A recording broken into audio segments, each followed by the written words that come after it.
Með mér sem gola strýkur kinn, við erum eitt, ég veit, ég finn.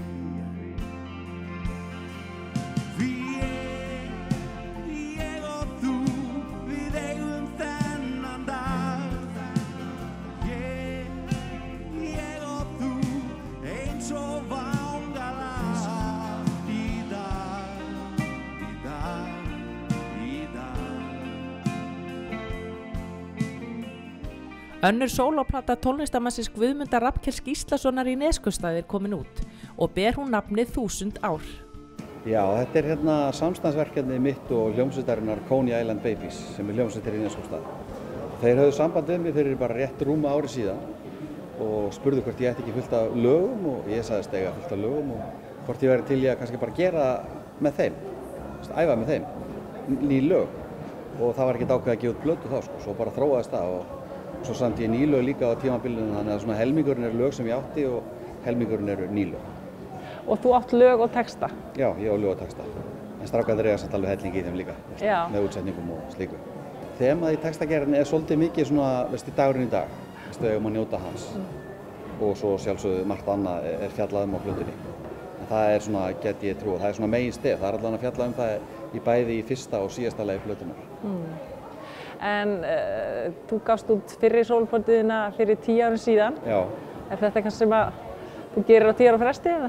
Já, aldrei að vita sko. Síðan náttúrulega gaf út félagarnir Súalen plötu þarna í millitíðinni og hérna ég var spurður að því ég gaf út hérna fyrir sólóplötuna mína hvort ég ætlaði að gera aðra strax sko og mér varst þannig svolítið svona svipað og spyrja konu á fæðingardeildinni hvort hún ætlaði að eignast hana barn því að það er líka mikið mál að gefa út plötu sko en ég sagði þá að já, sennilega verði ég að gefa út aðra sólóplötu svo að fólk taki mark á mér. Það er svo margir sem gerir nefnilega bara eina sólóplötu tónlistarmenn, svo aldrei meir.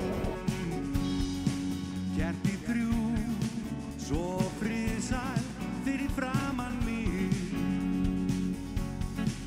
Þau hafa brunnið, það stysta minni mig á þig.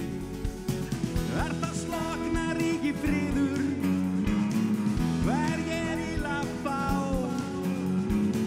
Með gæfan fylgja yður, með eilíðar titrandi tá.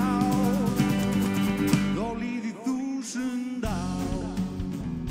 Hugmyndirnar koma yfirleitt svona úr nærumhverfinu. Skilur, það er kannski bara vinafólk mitt sem að lendir í áfalli eða einhverju skemmtilegu eða eitthvað slíkt, eða ég sjálfur til dæmis. Og þá var það svona textar út frá því.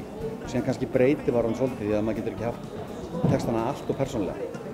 Og yfirleitt verða lög og textar bara til svona, hjá mér svona samhliða. Þannig ég sest niður með gítarinn, byrja að syngja og spila og það verður til lag og texti. En síðan breytist það náttúrulega. En yfirleitt sem ég lag og texta samtímis. Guðmundur er þó ekki síður þekktur fyrir tónlistina með félögum sínum í Súelen sem ennþá kemur reglulega saman og spilar. Það eru 30 ár sem við gáum út fyrstu plötuna okkar, það var 1987, en hljómsveitin var stofnuð 1983 fyrir 34 árum. Og er bara jafn stór hluti af, ekki jafn stór, jafn sjálfsagður hluti af lífi mínu, bara eins og kona mín og börni mín og mamma mín og fjölskyldan öll. Súelen er bara stór hluti af mínu lífi. Og eru þið alltaf gangandi? Nei, við störfum bara núna hlýjum. Alveg síðan við gáum út fyrstu plötuna fyrir 30 árum, þá höfum við alltaf verið búsettir á sitthvorum landshluta. Þannig að núna er 1 á Sauðárkróki, 2 í Reykjavík og 2 hér. Þess vegna kannski höfum við ekki starfað eða gefið út jafn mikið efni kannski eins og aðrar hljómsveitir hafa gert á 30 árum. Þetta er svona cirka 40 lög held ég sem við gefum.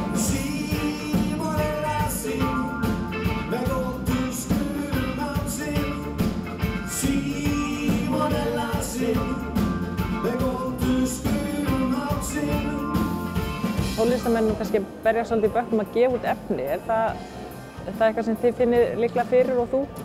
Já, það er náttúrulega, það kostar mikið að gera plötu, gefa út geisladisk. Upptökurnar kosta helling og maður reynir að gera það vel og fá góða menn með sér. Ég fekk Jón Ólafsson og Nýta Önst til að vera upptökustjóri og hann spilar líka og rattar á plötunni. Það kostar og það er ýmislegt sem kostar og maður veit ekkert sölu. Þannig að þegar maður ákveður að gefa út plötu þá er rauninni ákveður maður, eða þá allavega sættir maður sig við það að maður tapaði. En skilur það fólk eyðir peningum í allskyns vitleysu og mér finnst þetta alls ekki vera vitleysa. Því að þetta bara eitthvað sem að gefur lífi mínu mikið gildi, semja tónlist og gefa hana. En einmitt að fá plötu í hendurnar, það líklega sérstakt. Það rosalega góð tilfinning. Og setjast niður í stofinu og setja plötu á fóninn, sko. Það ólýsanlegt. En eitt að lokum, ertu ánægður og sáttur með útkomuna? Ég rosalega sáttur, þó ég segi sjálfur frá. Mjög sáttur og þó ég gef aldrei út fleiri plötur, þá verð ég rosalega ánægður með að hafa gert þessa.